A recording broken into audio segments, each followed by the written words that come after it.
पाकिस्तान के नामवर अदाकार फिरोज खान ने साबिका अहलिया अलीज़ा को तनक़ीद का निशाना बनाने वाले अपने मद्दाहों को नफरत फैलाने से मना कर दिया। फिरोज खान की सोशल मीडिया पोस्ट्स पर अक्सर उनके मद्दा साबिका अहलिया अलीज़ा सुल्तान पर तनक़ीद करते हैं। अदाकार ने जुमेरात को ट्विटर पर पैगाम जारी किया और लिखा, मैं अपने मद्दाहों से दरख्वास्त करूंगा कि अलीज़ा को अकेला छोड़ दें। जो कुछ भी हुआ वो हम दोनों के बीच था और अब हमारे दरमियान कुछ नहीं है। उन्होंने खान ने कहा, बहुत अच्छा होगा अगर मेरे चाहने वाले अलीज़ा को सपोर्ट करें और उसके लिए ज़िंदगी आसान बनाएं। उन्होंने अपने पैगाम के आखिर में शुक्रिया कहा और साथ ही लिखा कि लोगों अब मज़ीद नफ़रत नहीं फैलाएं। ख्याल रहे कि कराची की फैमिली कोर्ट शर्की ने अदाकार फिरोज खान की मौसम गर्मा की छुट्टियों में बच्चों की हवालगी के केस की समाअत की।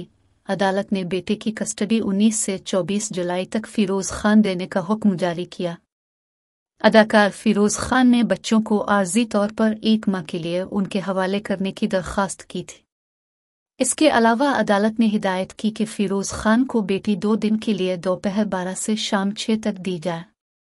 अदालत का कहना था कि बच्ची छोटी है, इसलिए फिरोज खान को दिन रात के लिए नहीं दी जा सकती।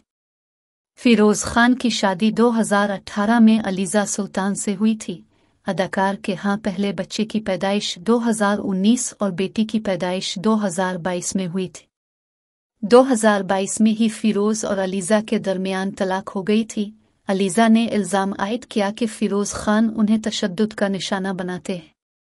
बाद अज़ा दोनों की जानिब से एक दूसरे पर केस फाइल किए गए, जिनकी समाअत अदालत में चल रही है।